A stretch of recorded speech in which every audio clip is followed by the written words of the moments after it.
Hello and welcome to Let's Pod This. My name is Andy Moore. So glad for you to join us again. Another week, and it's Friday afternoon in the big town. Scott? Yeah, man. He's already rubbing his forehead in frustration and pain. Yeah, it's not great, Bob. It's not great. It is. We've got a gully washer of a rainstorm today. It's not a sunny Friday afternoon. So, listeners, if you hear any thunder, water splattering, bright bolts of lightning, or if we suddenly lose connection in the middle of this, it's because we have a terrible power grid in our neck of the woods, and we're just trying to do the best we can. Does anyone know if rainwater kills COVID? Like maybe if we have just like a rainstorm and we can just wash all of the away. COVID. Just gonna wash that virus right out of my hair. No, it's well, Scott, if you look at Florida, which gets a considerable amount of rain. Yeah, but do they get saltwater rain though? Is that what do they? I guess rain is never saltwater, is it? It's fresh. Can't be saltwater. Yeah, I don't think so. Can you have salinated rain? I don't think you can. I think it's too heavy. What about acid rain? That was a big thing when we were kids. Is that still a risk? You know, what is it? Let's see here. 1 minute 26 seconds in, and we're on acid rain. So it's gonna be that kind of a day. One of those. Well, Scott, let's get into the topics at hand, and we've got some guests that'll be joining us in just a few minutes. Very excited about that. But first, of course, COVID is still around. It is not washed away. It still sucks quite a bit. I've been a little frustrated. I've been more punchy on social media this week than in weeks past. Yeah, because school started, and I'm really effing anxious. Yeah, I think that's entirely reasonable. Scott, I haven't seen today's update. Do you know how many new cases we had today? Let me pull up in here and see. I don't have that pulled up because I had been paying attention to the press conference, the first press conference, incidentally, that we've heard from the State Department of Health in over a month. They started off by saying that we have replied. They said we've answered all of your questions, and several of our local journalists were like, no, you haven't. That's not true. And held up emails that said we're not going to answer your questions. Right. The COVID situation, it's not great. I mean, I guess it depends on who you ask.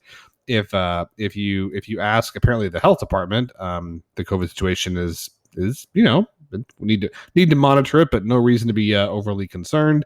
The governor keeps sending out press releases in between bites of caviar. And then meanwhile, hospitals are near capacity. Hospitalizations are growing. Pediatric hospitalizations are growing. I think OU had to transfer a patient today to Boise, Idaho, not Kansas City, not Dallas, not Houston, Idaho, because that was the closest bed that they could get. Can I ask like a logistics question about that in case you know? So obviously this patient is in need of, I assume, ICU or some kind of higher level of care, right? And there's no spaces around. So they're going to be transferred several thousand miles to another state. How does that patient get there? Like what type of vehicle and who pays for it? In terms of who pays for it, that is a question I don't know the answer to. I think that would depend largely on what kind of insurance they have. It might also depend on for the reason of the transfer. Like if the transfer is because like the facility doesn't have room or there's a need of a service that the facility doesn't offer, I think that can impact it too. In terms of how it happens, first you got to like put out a request and say like we need to transfer this patient, and there has to be an accepting physician at whatever facility, a doctor who says like I'm going to take care of this patient. Ideally there's a phone conversation where physician to physician or provider to provider, whoever's taking care of that patient, where the two doctors talk to each other and there's a handoff about what's going on with the patient, why they're being transferred. And then they get in an ambulance, and to go to a place like Idaho, they get on a plane. So they have, just like they have air ambulances that are most people think of helicopters. You think of a life flight. They have planes that do that too. So that doesn't even have to be to go as far as Idaho. You can take planes.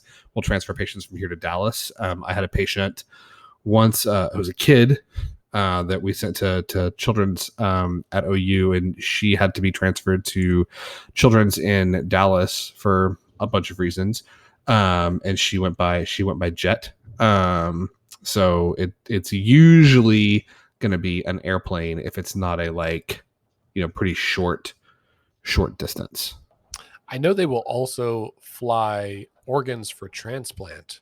Yeah. Via airplane. I learned that from Grey's Anatomy, but then it was confirmed in real life by a much more reputable source. When I was on a flight with someone that had one of those little igloo coolers with the stickers, and I was like, "Can I ask, is that actually a body part?" And they said yes. And it happened to work out. They said, sometimes we will charter a jet, but this plane was leaving and it had a seat open, and they called that first, and so the person just flew to Minneapolis or whatever, and dropped off the kidney and then went back. And I was like, that's a weird day at work, I'll be honest. After they said that it was a body part, you should have been like, is it yours? Just see what they said. Let's play 20 questions. Can I guess? Is it an organ or an appendage? Is that going to be your kidney? Right. Yeah. Did you go pick it up yourself? Did you get to pick it out? There's a jewel case where you get to pick several options there, I think. It is. Can you hear this rain? I can't in my house. I mean, I'm in a room with the windows all around me, so I am upstairs and it's reverberating through my headphones. Yeah. No, but man, the COVID situation is not great. I will say there have been some encouraging developments. So the state's largest public school district, Oklahoma City Public Schools, they announced today that they will have a so-called mask mandate. Masks will be required for anyone who's on school property. Parents are able to opt out of this, is my understanding. Parents can say that they have some exemption where they don't want their kid to wear a mask, and that will be honored. But I think in my mind, ideally, you would have opt-outs that are limited to a note from a doctor or something that says a kid doesn't have to wear a mask, as opposed to a parental opt-out. But I do think this is an improvement. Having the default be everyone wears a mask unless you specifically say in writing, my kid's not going to wear a mask, versus having the default no one can unless you specifically tell your kid to. I think that's definitely an improvement. Safer for our kids, safer for our teachers for sure. Hopefully the majority of our teachers are vaccinated. There's been some other public school districts that have said that they're taking similar action. There's a charter school district, Santa Fe South, has said that they're going to require masks with a similar parental opt-out. Tulsa Public Schools has said that they would be open to pursuing litigation to challenge Senate Bill 865 or 856 or 568, which whatever 658, yeah, whatever you were circling that. Yes. Additionally, the Oklahoma State Medical Association. The Oklahoma State Medical Association has filed a lawsuit in conjunction with some doctors. They're trying to go after this bill. So I think there's definitely some momentum on the part of the public to try and improve the public health response that we're getting in Oklahoma, because we don't see the leadership that we would hope for coming from, in my opinion, the State Department of Health or from the executive. It's interesting because there's, this bill 658, right? So one of the bill's authors, Kevin West, he came out today and he was like, this is ridiculous. So the backstory here, this bill says that boards of education can't institute mask mandates or vaccine requirements.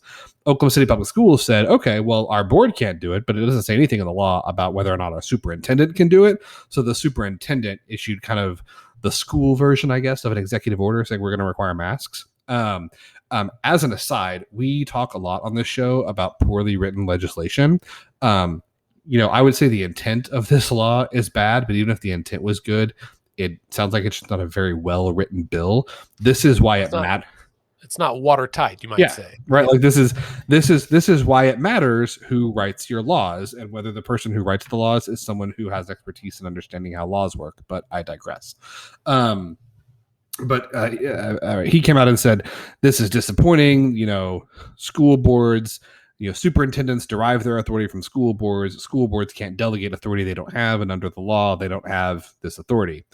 But then Majority Leader Echols, floor leader of the Republicans in the House, he gave an interview. He was like, yeah, no, I think this This is totally fine. This is exactly in concert with the law. There's nothing in the law says school superintendents can't do this. So, yeah, I think it's fine. So it seems like there is some because it gets dissension. them off the hook. Yeah, dissension within the ranks.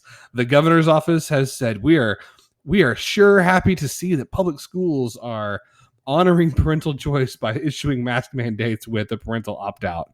So it's and y'all listeners, I rub my temples a lot more than Andy does. I'm the temple rubber between the two of us. Andy was just rubbing his temples. That's where we're I'm at. also drinking bourbon for what that's worth, and it's only like middle of the afternoon. But yeah, so just to I want to recap that what you just said, Scott, because it's important. I think listeners catch, right?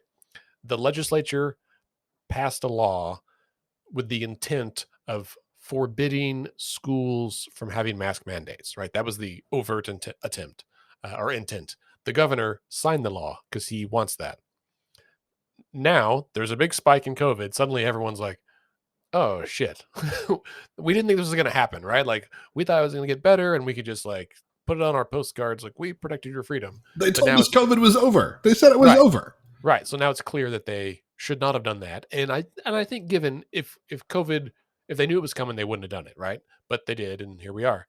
And so now the options are the governor issues an executive order which allows districts to institute mask mandates, or the legislature would go back for special session to repeal that law.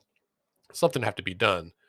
And that either one of those means politicians have to admit they were wrong, right? And they don't like undoing things they just did, much like the courts. And so by, I'm going to air quotes, finding the loophole in the law, in the poorly written law, this is like a win for everybody. It allows all the districts who want to say, hey, we're going to mandate masks. You can opt out if you'd like. And allows the governor to be like, we still, it's a personal responsibility. It's personal. I'd never issued a mask mandate. Right. Vote for me for president.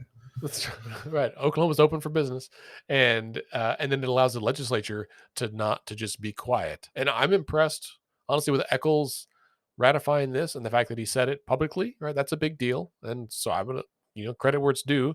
At least he said it. And shame on Representative West for all their antics. I mean, there's a contingent, right, that are trying to come back in to fix this in a different way. Like there are some Republicans who are trying to... They're trying to call a special session to make it worse, to make it even harder to protect children from a deadly disease. Right. That's right. And I really think, and maybe I'll start this, I don't know, but I think there should be a movement, right? A hashtag like Parents Against COVID, because if you're not with us, then you're for COVID. Like this is it's as simple as it is, right? There's an easy way to reduce the spread and to keep our kids safe, and then there's everything else. And or we could with us, we could start one that says hashtag politicians for pandemics, and then just tag all the legislatures that and just start t-shirts politics for pandemics. We've got a comment now from Representative Sean Roberts has weighed in. Says, quote, I'm going to have to try and get through this. Was this just now? Yeah. Just on the Twitter? Public schools knowingly violating state law borders on anarchy, and we must hold any government entity that knowingly and willfully violates state law accountable. House and Senate legislators overwhelmingly passed SB 658 because opting into masks in school is what the people wanted.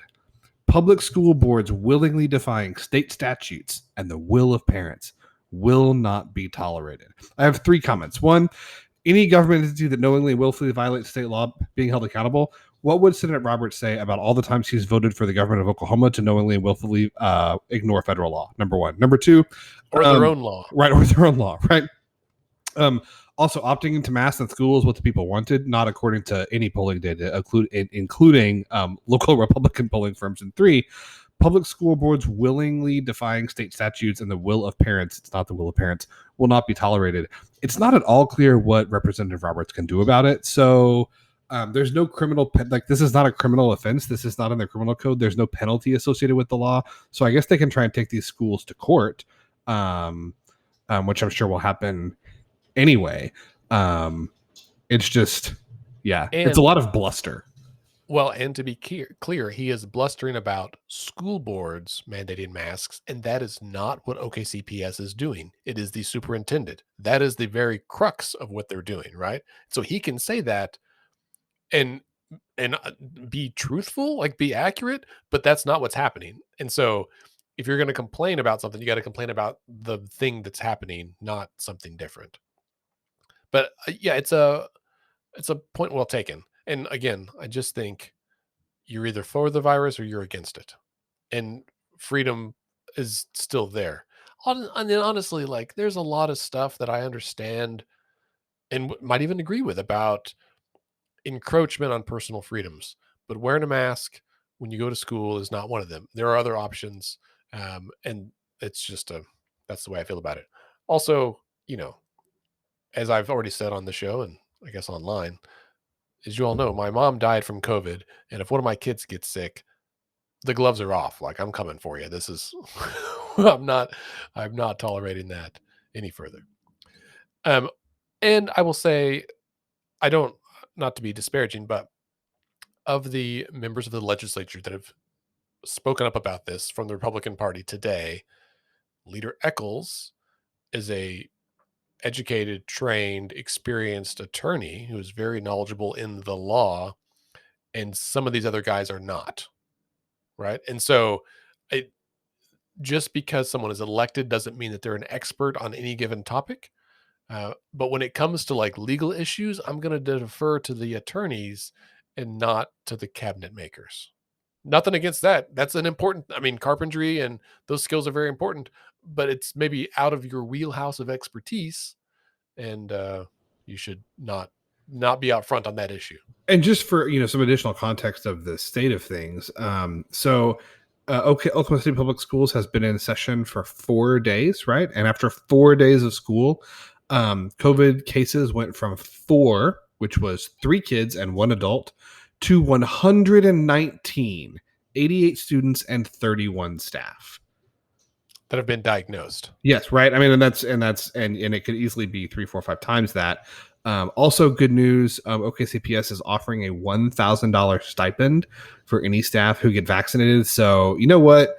I am proud of my local public school district. I think that they Do they are. have any job openings? This may be maybe I can make $1,000 Yeah, real right. quick. Yeah. Well, so we'll be watching that very closely. I mean, this has been developing literally by the hour. That's a big deal. So the other thing that happened yesterday that was well planned is the Census Bureau has officially released the 2020 census data. Now, this is more in my wheelhouse than the doctor, so I'll talk about this. Um, as you all know, last year was the census. It took a long time because there was COVID. That meant processing the data took longer. So normally this data is released in like March or April, and this year it wasn't until August. And the data release yesterday is all of the data, but it's like in a what they called a legacy format. Like in fact, they said they would be releasing the data on DVDs and USB drives, if that's any indication of legacy format. They On also are DVDs. yeah, they'll mail it to you if you want it on a DVD. And for those of you listening at home, that's a What about digital. what about Laserdisc? That's yeah, it's on a 8 track. And so I mean they also like have it available for download, and but it's in like the raw format, like whatever the raw form of the CSV files and all that stuff, right? So it's you have to have a software system to make sense of the data to use it. The Daily Oklahoman, or the Oklahoman, I guess they're not the Daily Oklahoman anymore. They have a new website that I just found today. If you go to, I think it's data.oklahoman.com. They have the data on the data.oklahoman.com. They've got all the data loaded in, and it's got a bunch of maps. It's a pretty decent, handy website. And all of the other platforms are in the process of loading it into their system, right? So everything from Maptitude, which is the high dollar fancy software that legislature uses for redistricting, to freeware like Dave's redistricting app They said they think it'll take them about 4 days to get it loaded in for all the states. So we'll be watching that. And as I've mentioned, the reason that this data is important, one, is it lets us know more information about our country and our fellow people, right? It was very interesting during the press conference when they released the data. They highlighted some of the aspects of it, like the multi-racial component. So this census counted, or not counted, but captured race and ethnicity data than previous censuses have. Now, they admitted that they changed the process by which they capture race and ethnicity data almost every census. Like, a lot changes over 10 years in science and anthropology and how they count this stuff. And so it's a little bit different every time. And even since they've done the census, they have learned about how they can do it better next time, right? So they'll change how they do it again to continue this improvement process. But this year, or last year, the census captured race and ethnicity data in a way that allowed respondents to self-identify in a more granulated way, right? So if you know, or you identify as someone that is of like multiple ethnic backgrounds, right, you were better able to report it that way if you so choose. And so what we saw across the country, of course, is that America is less like less only white, right? So people who would only identify as being white, non-Hispanic, non-other gender or other races, it is smaller. And in fact, in California, um, California, the white non-Hispanic population group is no longer the majority. I think it only comprises like 39.6% of the population. And so that means that no single racial or ethnic group in California has the majority. They really are a plurality of colors. And so we saw that across the country. Other major trends we saw is that cities, metro areas grew and rural areas shrank, right? Or metro areas gained population, rural areas lost population. America as a whole did not grow very much. This was the slowest decade of growth since the 1930s, which of course contained like World War One and the Great Depression and lots of bad stuff. So this was very interesting. And then Scott's got a question. I just feel that it is important to point out that World War One did not take place in the 1930s. That's right. I said it, and I knew I was wrong. I was waiting for that. I just feel like that's an important caveat. Yes, my apologies. The Great Depression was in the 1930s. World War II started in the late 30s. There we go. That's what I was referring to. But thanks for the correction. I'll issue the correction right now.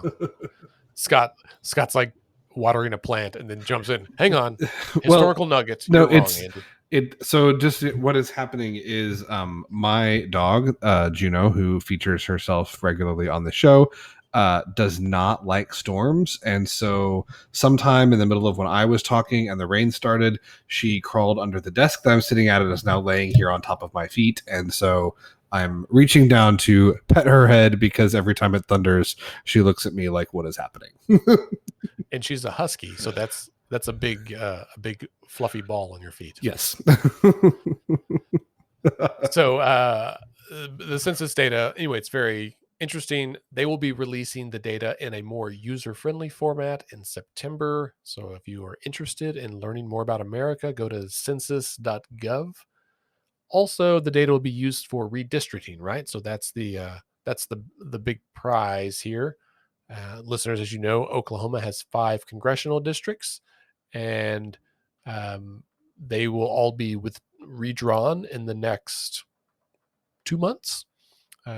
They haven't yet, the legislature has not yet announced the dates for when the public has to submit maps for consideration, nor the dates of special session, which they have indicated it will be in October, but we don't know when. And so the next few weeks will be, I think, very interesting, right? Also, because Oklahoma knew the statewide population, but we did not know the population of individual counties or cities until yesterday. And Oklahoma City was dramatically higher than expected. Tulsa was dramatically higher. Congressional District 1, which is Tulsa, is actually the most populous congressional district, which was not at all expected. And all of this means they are going to have to come back and tweak the maps for the state legislative districts. Scott. Yeah, so this is a question I was going to ask you, and I have not had time to dig into this yet. I've just been looking at the Twitter as one does. There was a lot of buzz, not from like hacks, but from like actual political people, like Dave Wasserman at Redistrict was noting this. Nate Cohn had commented some on this, like people that really do data analysis really well, saying, there's been a lot of talk that you could see nationally, you could see the Dems lose like 5, 6, 7 seats, maybe more, based on redistricting. That was the projection, that there might be enough change. There might be enough change from redistricting alone to cost Democrats control of the House.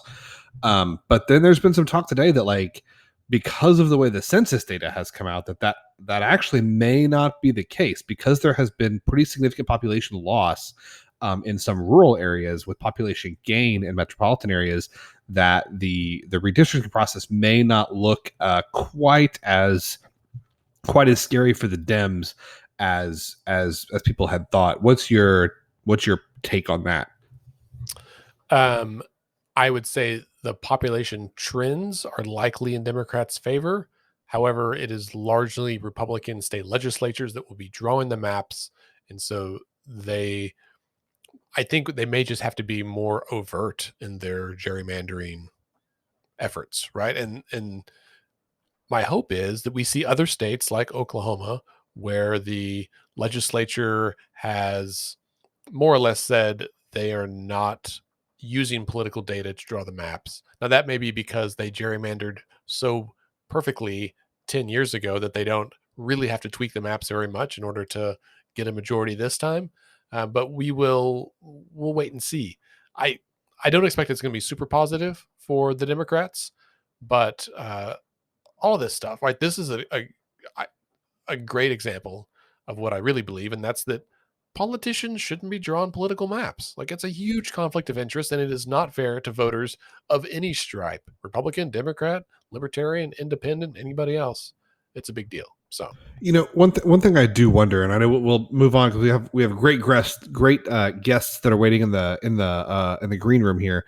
I do wonder if what we might see is, to your point, and I lost connection for a minute, so if you said this, then I apologize. You can cut it in post. But I wonder if you mentioned forcing the R's to kind of have or Republican state legislatures to be more overt in their gerrymander. I wonder if it might force them, in order to pick up the number of seats that they want, to draw districts that are less safe, right? Because what you can see happen is, you can kind of take a tack like, okay, all right, say the R's want to pick up 10 seats, right? But to do that, they have to create 10 new districts that are, Republican majority, but that majority isn't real big. Or they can say, we can get 6 new seats by drawing 6 really safe districts. I wonder if this is going to force them to draw more unsafe districts than they were hoping for, which might mean that in a wave type year, like what we saw in 2018, you could see the Dems overcome those gerrymanders, right? Like, if the R's draw a district that's R plus 15, even in a wave election, that's really, really difficult to overcome. But if instead you have a bunch of districts that are R plus 5, I mean, that could flip under the right circumstances to D plus 1 or 2. And to me, that's what I wonder, if the census data means that you're going to see about the same number of seats shift, but instead of safe gerrymanders, they're going to be gerrymanders that are a lot more tenuous. yeah, a little more purple. That's an interesting point, and that's, I think, certainly possible. The other thing that is interesting from the conversations I've had with folks across the country about this, that are working on commissions and otherwise involved in redistricting, is that the thinking, right, from a few years ago about drawing districts that are competitive, where that was like a high value priority, that is not necessarily the case anymore, because we are seeing with more recent data, right, that voters are self-sorting geographically. That is, we choose to live in an area around other people who are like us, um, politically and otherwise. And so the need to pack voters into a district is like less on the map drawers because we did it on our own, right? And so it makes it in some ways easier to gerrymander. And if you are if you're then trying to draw competitive districts, you might have to like crack communities of interest, and that is also a bad thing. And so that's not to say that competitiveness should not be considered, but I think there's a nationwide, on the average, like a desire to deprioritize competitiveness and instead prioritize actual representation of, communities of interest, of racial ethnic groups, of drawing districts that are compact, like some of the other measures. And so that's like in my mind, a significant change. And I think even for in the last 2 years, 2.5 years, that like I've been working on redistricting as a main focus, that thinking has evolved even during that short period of time. So who knows what's going to happen over the next like 2 months. But that's the other big deal, right? Is that all of this has to be done in the next couple of months before people meet the deadlines for residency so they can file for office next year, especially for stuff like, I don't know, the US Congress, right? Like there's a lot of folks that got to know which district they live in, particularly in areas like Oklahoma County that are already split between three congressional districts or at risk of being further divided. It's a big deal. So we'll keep our our fingers on the pulse of the redistricting. All right, Scott, let's talk about our guests. Let's. Joining us today are two lovely folks we've had on. These are repeat guests, friends of the pod, Friends. you might say. Yeah. They are the staff of Sally's List, Executive Director and Founder Sarah Jane Rose. Hello. Hi, thanks for having us back. Thanks for being here. And Program Manager, Program Coordinator, I forget which this word was, but Alyssa Fisher. Hello, Alyssa. Hi, how are you doing? I forget what her title is all the time. I've given her many. That's right. We won't ask who's Batman and who's Robin in this duo, but we're so glad to have you back. So I was in the before times when you were last on the show. We got to meet in person instead of on the computer. What's been happening? We've had an election since then. What's new with Sally's List? Well, we had an election. It was not nearly as delightful as 2018, but we actually held steady with our presence in the legislature, which was better than a lot of other states did in terms of progressive female representation. We've just been plodding along. Alyssa and someone, a consultant, who've done a lot of rural outreach, which was something for years we've been talking about and just hadn't gotten around to, but we have the time and the bandwidth. So there's been a lot of that going on, trying to find women to run for municipal seats in rural areas, because we like many other people, don't pin too many hopes on rural seats going to progressive Democrat House and Senate, members. So that's been going on. Coincidentally, we start our 2021 training tomorrow. It's going to be virtual this time around. It was in person in 2019. We're doing it over 3 successive Saturdays from 9 to 2, with a nice break in the middle, because we've all learned that 5 hours straight on Zoom is about as torturous as anything could be. We've got some great presenters, a lot of new presenters this time, which is fun for us. We've worked harder to get presenters of color, which was pretty much absent in 2019. We have not, our greatest frustration the last few months is getting people to pay attention to the fact that 2022 is coming. So we cast our net far and wide for participants in this, and we asked for women who are interested in running now, self-identifying women who might want to run later on, a couple years, 4 years, 6 years, 8 years, who may want to run 10 years from now, aren't quite sure. We've asked for people who might be interested in working on campaigns, and finally, women who just want to know more about the process. And out of a ton of social media presence, email to our membership, that's what you call them, and a lot of personal emails. We have 15 people signed up tomorrow. I was worried it was going to be about 5 or 6.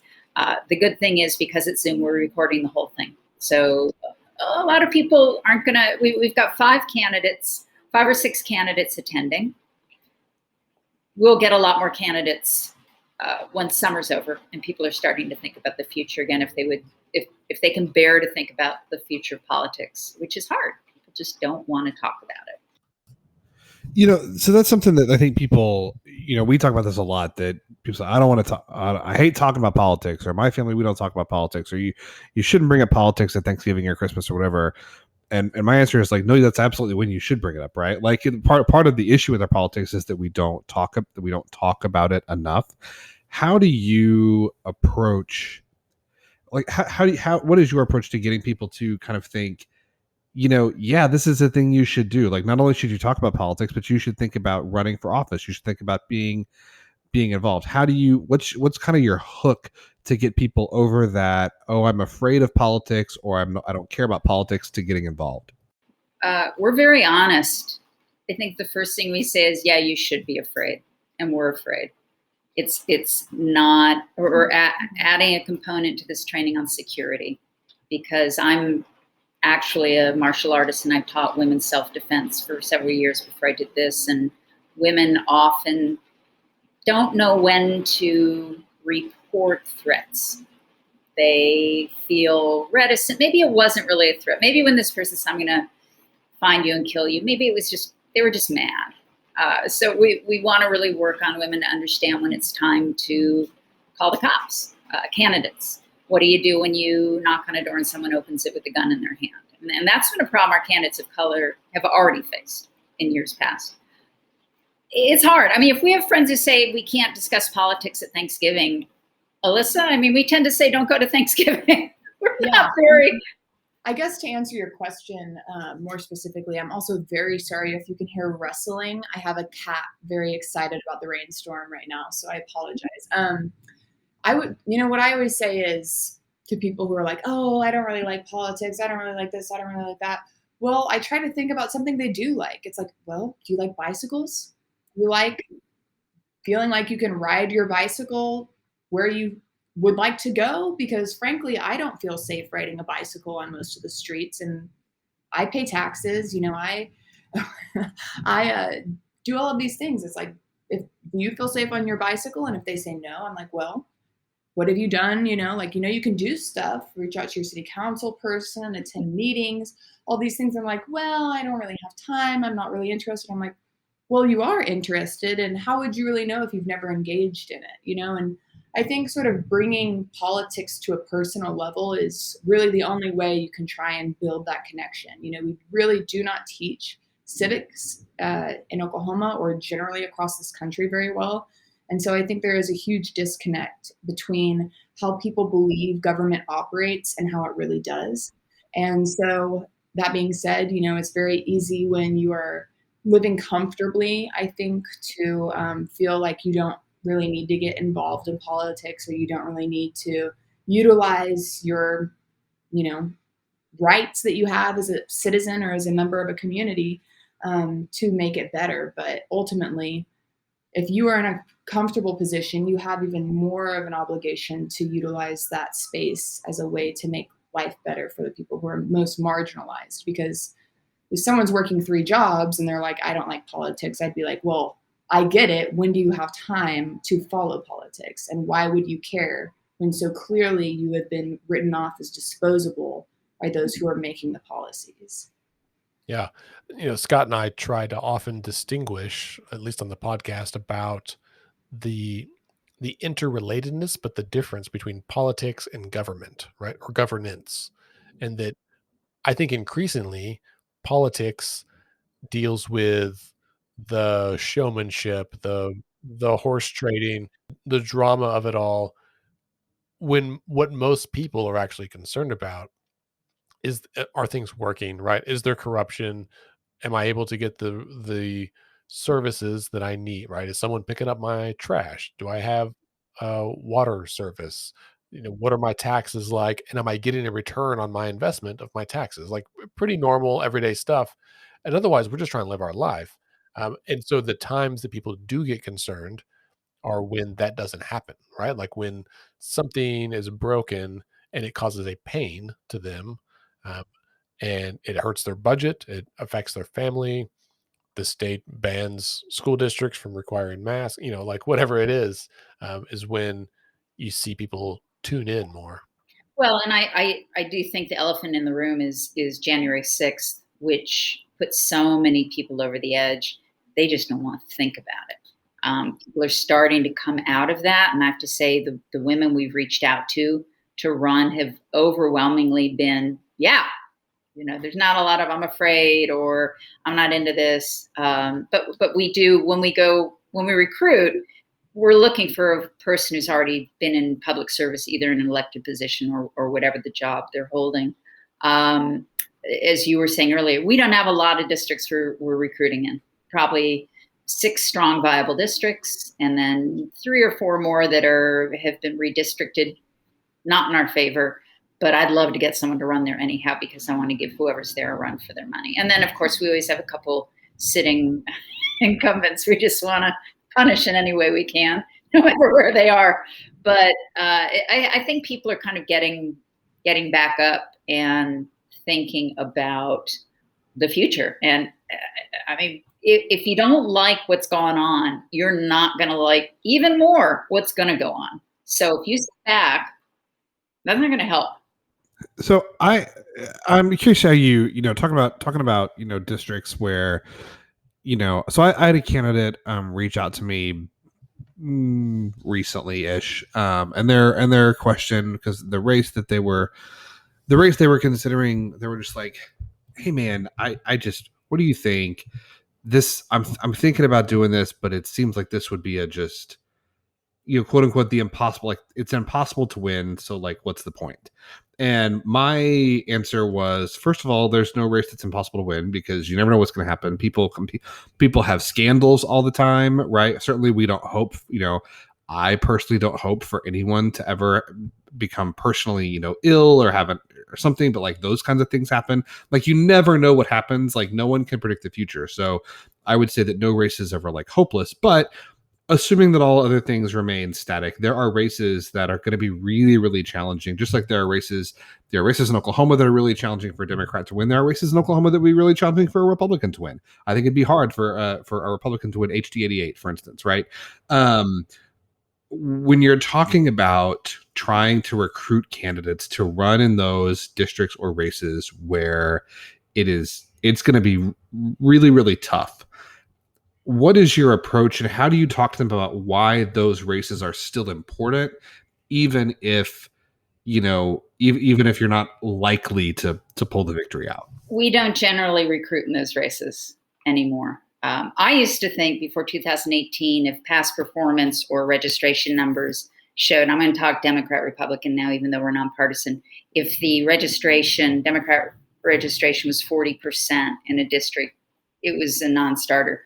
We had several women win in 2018 in districts with 37, 38% Democrat registration. It was an unusual year. I mean, we're all going to say that I don't think that sort of opportunity is going to happen again. A couple of them got turned out in 2020. We had one, Joanna Dossett, who won a Senate seat in Tulsa. Not great registration numbers for Democrats, but she was an amazing candidate. Started early, had the Dossett name, although her views are very different than her brother. She will make that very clear to you. But for instance, Molly Uton ran in the special Senate race to fill Stephanie Bice's seat. That was at 22% Democrat registration. And we have been working with her. She was going to run for county commission for Kevin Calvey's seat. And she switched over to that. And I talked to her, what do you think? I said, you're not going to win, but if you're looking for name recognition and getting donors lined up for you, and then going back to the county commission race, absolutely, do it. But generally, we don't turn anyone away. If someone comes to us and says, I'm running for this district, We say, come to the training. We will sit with you. The value of what we offer, it's not a by the hour dollar amount. So for us to sit with someone and work for a few hours is fine, no matter what their chances are.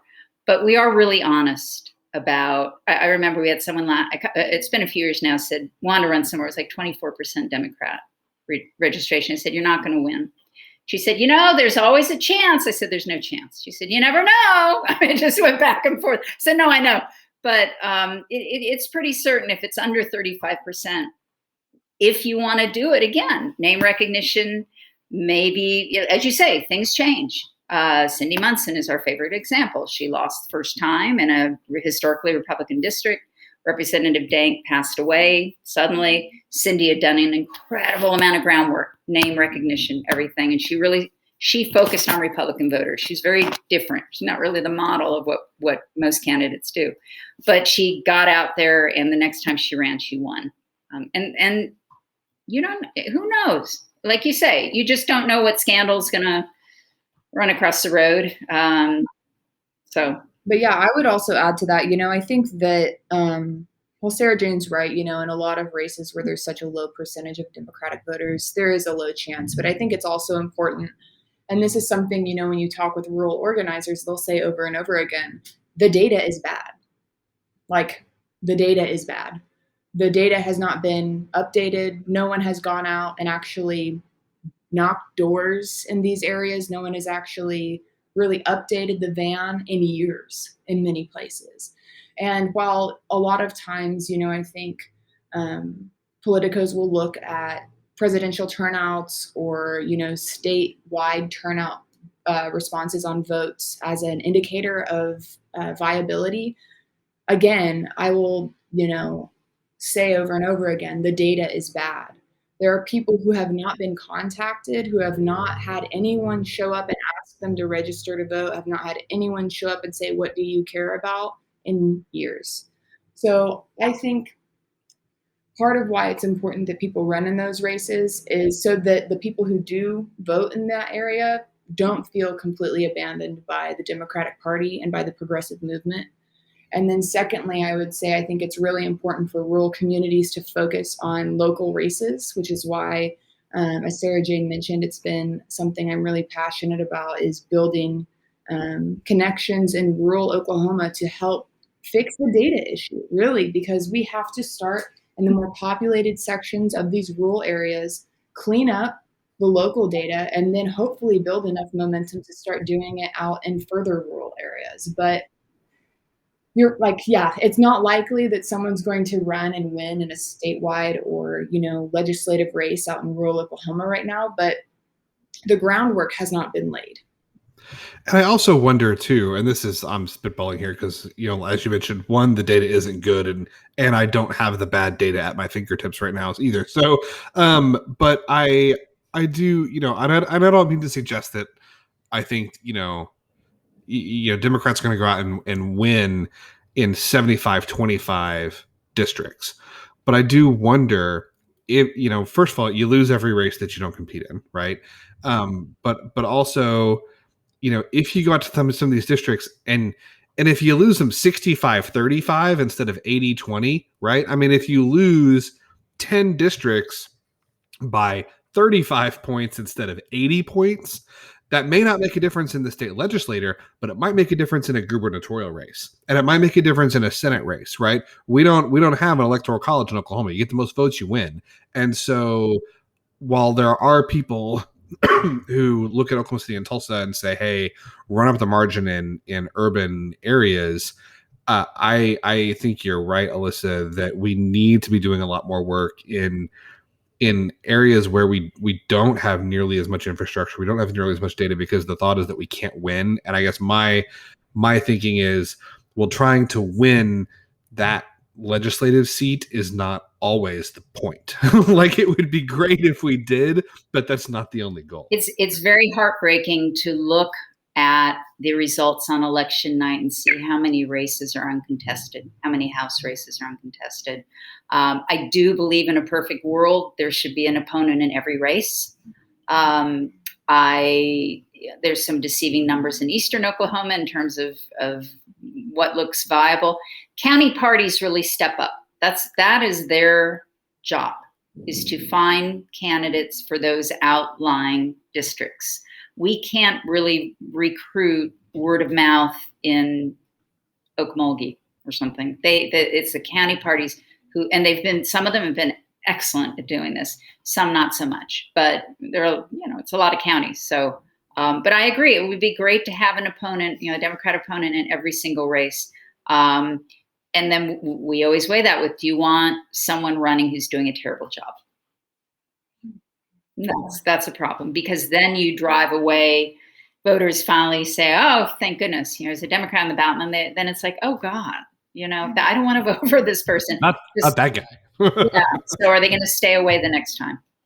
Or you get perennial candidates that run year after year and get very few votes, so they keep self-funding, and you're like, man, listen, if you had saved up that money and given it towards one candidate, you might have been able to have an impact here. Yeah. So, my day job, I guess, these days is that I am the director of the National Association of Nonpartisan Reformers. And so I talk to people across the country from both parties about what matters. And Alyssa, what you said earlier about like relational organizing is what I hear from everybody, right?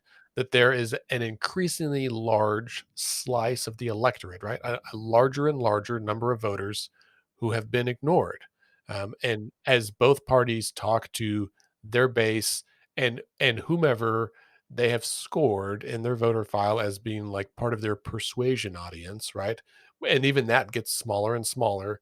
And so they're spending all their money on mailing stuff to just a few people, and they ignore a bunch of others. I myself, am a registered, unaffiliated, independent voter, I get very little mail, right? And I always think, man, I'm not easily persuaded, but I'm like, I'm fertile soil here, right? Like, come talk to me, come knock doors, and send me something, like make a phone call. And I got maybe, I don't even think my House representative, when they were running, called me last year. And some of that's like, okay, well, maybe it's in the database, maybe it's in the voter file. It should be in the voter file. You should be there. I know without asking you that you vote every opportunity you have. Yeah. And as an independent, you should be in the bucket that candidate's going after. Right. So it's surprising that you're not hearing from your candidate. But that's part of it, right? Is they look at how regularly a person votes. And if they are someone who regularly votes and they believe that they're probably left-leaning because you're an urban independent, they just see your name. They just see your name. Have to vote for him. Like you're saying, Andy, that's part of the problem is, I think oftentimes, because in many ways, for better or worse, campaigns have become a science or a business in many ways. The relational organizing aspect of running for office has not been as sexy for many candidates, right? Like, I think there are candidates across the state who do that very well, and they show up for their community and they make sure that they are available to people and that people know them as a person and not just an elected official. But it's not easy to find someone who is willing to go do all of this legwork to, try and build momentum in a place where there hasn't been any momentum for years. Yeah. And, the other thing, earlier today, I recorded an episode for my other podcast for Nanner, which is called How to Win Friends and Save the Republic. You can find it everywhere podcasts are found. But I interviewed John Opdyke, who is the president of Open Primaries and a staunch supporter of independent voters his whole life. And we were talking about this, and I thought, did a good job of explaining that independent or unaffiliated voters, which nationwide now comprise 40% of all registered voters, right? And it's growing all the time. In Oklahoma, it's not quite that big. It's in the 30s, but it is almost as large as the Democratic Party, right? And they are often excluded from research or maligned, or political scientists they'll be like, well, do you lean one way? And as soon as you say, well, maybe, okay, you're not really independent. And it's like, okay, well, that you just was a gotcha. That's not the way it actually is. And that makes independent voters both like the most and the least significant group of voters that are not being targeted. Like they have a ton of potential, but because they are often excluded, ignored, or otherwise disenfranchised, right, through closed primaries and that kind of thing, then independents don't turn out at the same rate, not because they don't want to, but sometimes they're not able to, right? So in Oklahoma, we have a hybrid or a partially closed primary system where the Democratic Party for the last few cycles has allowed independents to vote. But if you happen to be a a more conservative leaning or right leaning independent, and you think, well, I don't want to vote in the Democratic primary because I would feel like an interloper, right? But you can't vote in the Republican side. And so, I mean, John and I were talking about the merits of having open primaries and the impact that that could have on elections as a whole, including in states that are staunchly a one party state, right? A majority like Oklahoma, it would still open up quite literally the electoral system to allow more participation. And the end result is we would get more female candidates, more candidates of color, and just generally better, more representative candidates from both parties, right? Because they would have a chance. Absolutely. You know, our feeling is always independent voters, urban independent voters. We assume we're going to have more on the left side, and that the rural independent voters are going to fall more to the right side. But they can make a difference in an election very clearly. They've lost elections for candidates because if there's been an independent candidate, obviously it was like was it Ralph Nader? Is that what happened with Ralph Nader in that election? He got enough independents that whoever was running, God help me, I don't even remember, it was probably before you guys were born. The Dem lost the presidency because Nader wooed so many people away. That's painful. You know, we don't want independents to feel like we don't like them. You know, the independents I know are some of the most thoughtful people I know. They've really weighed heavily. Do I feel like this party is serving me and my needs? And many of them have decided, no, the party system is not working for the country and me. And like you, they register independent. Yeah. Yeah. It's I'm really interested to see what happens over the next 14 months, right? As we go into the 2022 election, you know, here once redistricting's done and everyone knows in which district they live, campaign season is going to kick off, and it's going to be a mad dash to the next year with the midterms, all the statewide offices, you know, all of the state legislature, well, almost all the state legislature and Congress, and all of this. Scott, you know, it was 4 years ago that we hosted the election night show at the Tower Theater. That Maybe blows my mind. maybe COVID will be gone. We could do it again. That was super fun. That was awesome. It was a awesome. really fun event. I'm gonna go back and watch those videos. Right. By the way, if a woman comes to us and says she wants to run as an independent, I say no. We're not going to work with you, but because there's no chance. And I get it. I totally understand the integrity of it, but you're not going to win a seat. No, and in a state where so many voters vote straight party on the ballot, right? Like that is a high mountain to climb anyway from both sides, right? I mean, and it really is tough. And I think I will say independents, like by our nature, we're not organized, and so we're not voting as a block, and so it does. I get why, you know, candidates ignore us, and I get why we are like a wild card, but also it'll be interesting as a growing wild card. The system, right? The political marketplace has to figure out how to better handle this. Yeah. And, you know, I've been reading a bit up on sort of the Libertarian Party's plan to invest heavily in Oklahoma over the next several years. So I think that there is going to be a certain level of right-leaning independent libertarian ideology that does really potentially take off in the next couple of years here. So the more we can do to rein. I'm rubbing my temples again. Yeah. I see it, and I was about to do it myself, but don't tread on me, but please take my trash away. Yeah. Right. Yeah. It is interesting. I actually know a couple of libertarians that have switched to Democrats, and that was like a weird shift for me. Just unexpected, I guess. So. Yeah. Good for them, but whatever, I guess. So. Yeah, that's fair. Sarah Jane and Alyssa, it was lovely to see you today. Thank you for being here. We love this. We tell people our favorite interview ever was with you guys 3 years ago. We're happy to invite it back. Well, good. Thanks You're for welcome. coming. Yeah, you're welcome anytime. Okay. Listeners, if you'd like to learn more about Sally's List, including what they stand for, their resources, and their trainings, go to sallyslist.org. Yeah, and I will do one more plug, if you don't mind. In October, we are planning on having an event if COVID is not the hellscape it currently is. So yeah, keep your eyes peeled on the Sally's List Facebook and your inbox if you sign up for our emails, and we will keep you updated about a really good party at 21C.